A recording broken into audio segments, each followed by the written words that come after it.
Bismillahirrahmanirrahim. Assalamualaikum warahmatullahi wabarakatuh. Alhamdulillahirabbil alamin wassalatu wassalamu ala asyrafil anbiya'i wal mursalin wa ala alihi wa sahbihi ajma'in. Asyhadu an la ilaha illallah wahdahu la syarikalah wa asyhadu anna Muhammadan abduhu wa rasuluhu. Allahumma salli wa sallim ala sayyidina Muhammad wa ala alihi wa sahbihi wa man tabi'ahum bi ihsanin ila yaumiddin, amma ba'd. Alhamdulillah, syukur kata Allah Subhanahu wa taala kerana kita dapat bersama dalam program tadabbur 30 juzuk Al-Quranul Karim bersama dengan saya dalam sinopsis juzuk yang ke-28. Juzuk yang ke-28, jika kita rujuk dalam mushaf, dia terletak pada muka surat 542 sehinggalah kepada muka surat 561. Apakah surah-surah yang membentuk juzuk yang ke-28? Jika kita membuka dalam Al-Quranul Karim, ada membentuk juzuk yang ke-28 ini. Yang pertama adalah surah Al-Mujadalah, ataupun boleh dibaca dengan surah Al-Mujadilah yang mengandungi 22 ayat. Surah yang kedua adalah surah Al-Hasyr, ataupun lebih dikenali dengan surah Bani Nadir yang mengandungi 24 ayat. Yang ketiga surah Al-Mumtahanah, ataupun boleh disebut dengan surah Al-Mumtahinah yang mengandungi 13 ayat. Surah yang berikutnya adalah surah Shaf yang mengandungi 14 ayat. Seterusnya adalah surah Al-Jumu'ah yang mengandungi 11 ayat. Surah yang ke-6 adalah surah Al-Munafiqun yang mengandungi 11 ayat. Surah yang ke-7 yang membentuk juzuk yang ke-28 adalah surah At-Taghabun yang mengandungi 18 ayat. Manakala surah yang ke-8 adalah surah At-Talaq yang mengandungi 12 ayat. Dan surah yang terakhir dalam juzuk yang ke-28 ini adalah surah At-Tahrim yang mengandungi 12 ayat.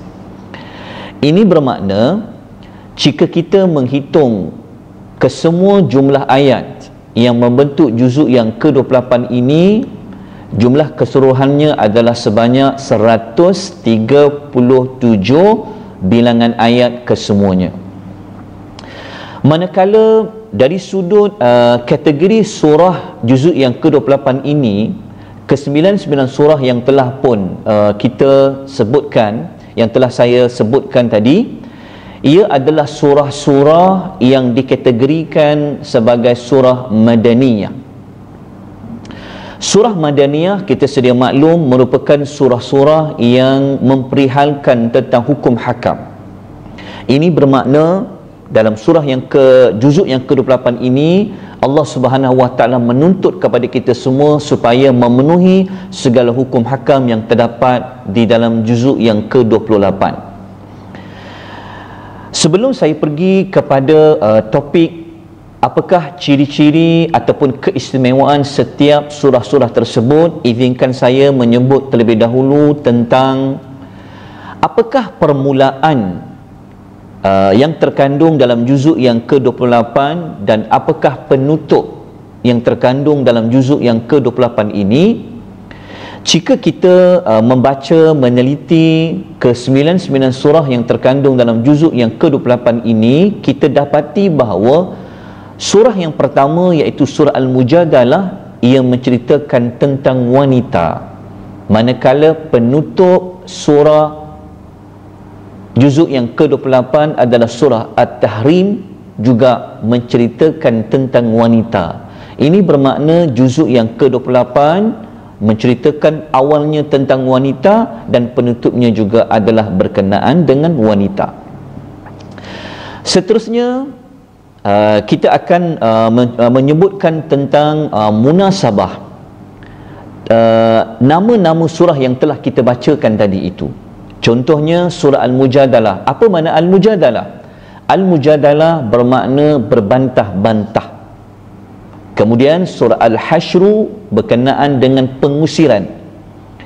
Yang ketiga Al-Mumtahanah. Al-Mumtahanah iaitu bermaksud wanita yang diberikan ujian terlebih dahulu. Surah Shaf menceritakan tentang barisan. Al-Jumu'ah tentang hari Jumaat. Al-Munafiqun adalah orang-orang munafik. Manakala At-Taghabun berkenaan dengan hari yang didedahkan segala kesalahan. At-Talaq berkaitan dengan talaq. At-Tahrim berkenaan dengan pengharaman. Itulah serba ringkas makna yang terkandung pada setiap nama-nama surah yang membentuk juzuk yang ke-28.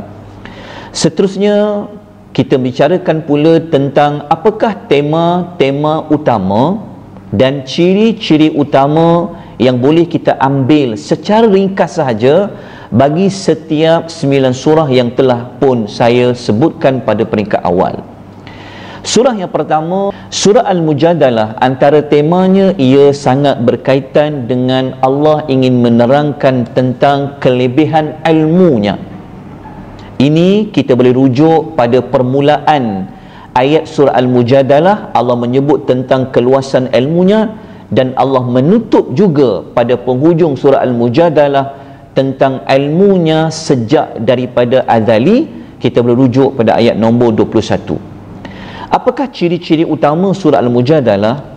Antaranya, surah Al-Mujadalah ini merupakan satu-satunya surah yang ke-22 ayat itu setiap ayatnya Allah menyebutkan tentang lafaz Allah. Maknanya ke-22 ayat itu ada mengandungi lafaz Allah. Kemudian surah Al-Mujadalah ini sebenarnya Allah ingin menzahirkan tentang ilmunya yang terlalu luas, ilmunya yang terlalu teliti. Maka itu sedikit tentang surah Al-Mujadalah yang ada kaitan dengan kisah zihar seorang wanita yang telah diziharkan oleh suaminya, iaitu Khawlah binti Sa'labah, dan suaminya bernama Aus bin As-Samit. Manakala surah Al-Hasyr, surah Al-Hasyr ini antara tema yang boleh kita jadikan sebagai panduan. Ia berkaitan dengan kekuasaan Allah untuk meninggikan orang-orang mukmin dan kekuasaan Allah untuk merendahkan orang-orang musyrikin. Tema ini kita boleh rujuk dalam kesemua ayat yang terkandung dalam surah Al-Hasyr itu. Surah Al-Hasyr ini antara cirinya Allah mulakan pada ayat nombor 1 dengan mensucikan dirinya. Maka pada penutup surah Al-Hasyr ini juga Allah menutup dengan menyebut tentang nama-namanya yang sangat mulia. Antara isi kandungan ringkas surah Al-Hasyr ini, Allah menyebut tentang sifat Yahudi dan golongan munafik. Allah menyebutkan tentang perlunya mentaati semua perintah Rasul. Dan yang ketiga, Allah menyebut tentang keagungan Al-Quranul Karim. Manakala surah Al-Mumtahanah, antara tema yang boleh kita jadikan sebagai panduan, ia berkaitan dengan kepentingan memberi kesetiaan. Disebut dalam bahasa Arab sebagai Al-Wala. Dan kita juga dituntut untuk berlepas diri, iaitu disebut sebagai Al-Barra di dalam Islam. Maknanya surah Al-Mumtahanah ada kaitan dengan Al-Wala dan Al-Barra. Surah Al-Mumtahanah ini di antara ciri-cirinya Allah Subhanahu wa taala menyebutkan tentang dilarang kita mengambil musuh-musuh orang Islam itu sebagai teman sejati. Begitu juga dalam surah Al-Mumtahanah ini Allah melarang kepada kita semua mengambil musuh kita sebagai teman-teman sejati.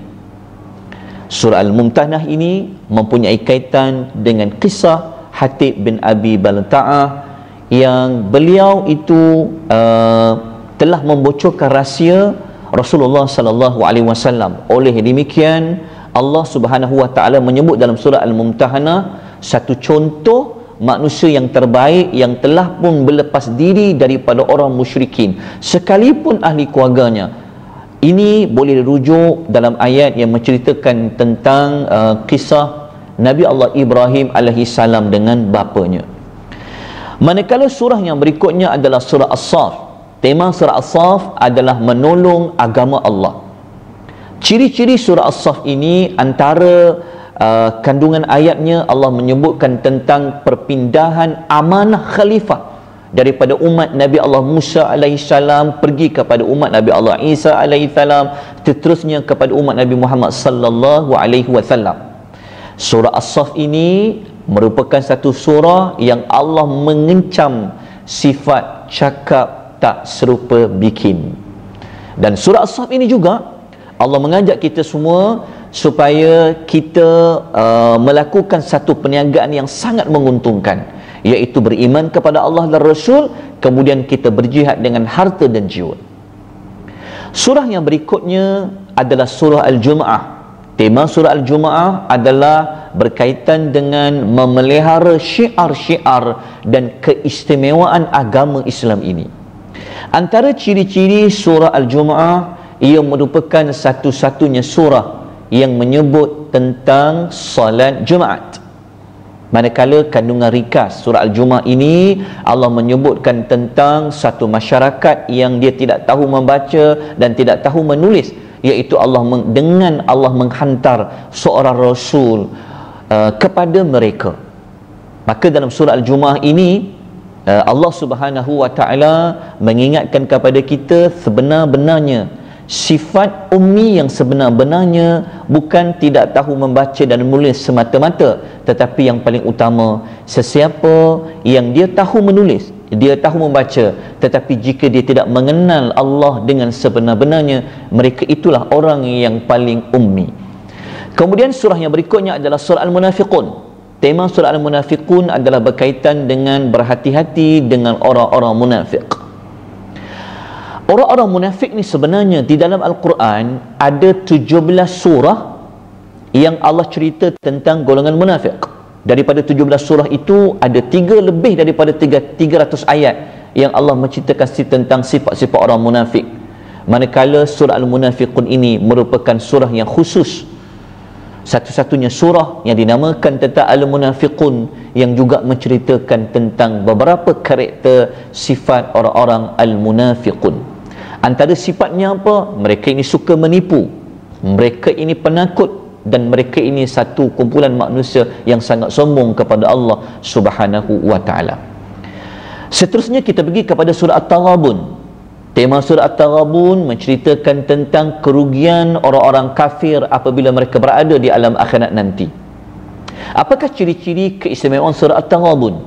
Surah At-Taghabun ini merupakan surah yang Allah menyebut keenam rukun iman di dalamnya. Maknanya surah At-Taghabun ni ada 6 rukun iman yang Allah sebut di dalam ayat-ayat dalam surah At-Taghabun. Manakala ciri lain surah At-Taghabun ini, Allah juga ada menyebut tentang 12 nama-namanya yang mulia. Surah yang seterusnya adalah surah At-Talaq. Surah At-Talaq, tema yang boleh kita jadikan sebagai panduan adalah Allah menekankan tentang sifat taqwa kepada Allah merupakan penyebab terpeliharanya institusi kekeluargaan, masyarakat dan juga ummah. Bagaimana tema ni diambil? Jika kita perhatikan permulaan ayat surah At-Talaq, penghujung ayat surah At-Talaq pun Allah menceritakan tentang perintah bertakwa. Antara ciri-ciri keistimewaan surah At-Talaq ini, ia merupakan surah berkenaan dengan wanita selain daripada surah An-Nisa. Surah yang terakhir yang dapat saya bicarakan, yang dapat kita pelajari secara ringkas sahaja, iaitu surah At-Tahrim. Tema surah At-Tahrim adalah berkenaan dengan wasiat-wasiat Allah, pesanan-pesanan Allah, bagaimana nak membentuk satu keluarga yang muslim. Antara ayat yang boleh kita berikan penekanan, iaitu Allah menekankan dalam ayat surah At-Tahrim ini, Allah berpesan, ya ayyuhalladzina amanu qu anfusakum wa ahlikum nara. Wahai orang-orang yang beriman, peliharalah diri kamu dan keluarga kamu daripada api neraka.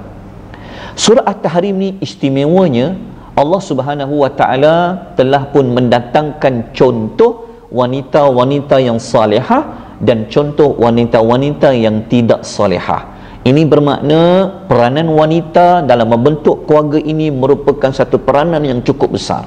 Oleh demikian, antara kisah wanita salihah yang boleh dijadikan panduan untuk membentuk keluarga muslim yang bagus, iaitu kisah Maryam alaihi salam, kisah Maryam binti Imran, kisah isteri Firaun, dan juga kisah para isteri Nabi sallallahu alaihi wasallam. Dan Allah juga menyebutkan kisah tentang wanita yang tidak salihah, iaitu kisah Nabi Allah Nuh alaihi salam, isteri beliau, dan juga isteri Nabi Allah Lut alaihi salam. Semoga penerangan ringkas berkenaan dengan sinopsis juzuk yang ke-28 ini memberikan sesuatu manfaat kepada kita di dalam kita mendekatkan diri kita kepada Allah Subhanahu wa taala, dan dapatlah kita menjadikan juzuk yang ke-28 ini untuk kita membentuk individu, membentuk keluarga dan masyarakat yang cemerlang dan terbilang. Wabillahi taufiq wal hidayah. Wassalamualaikum warahmatullahi wabarakatuh.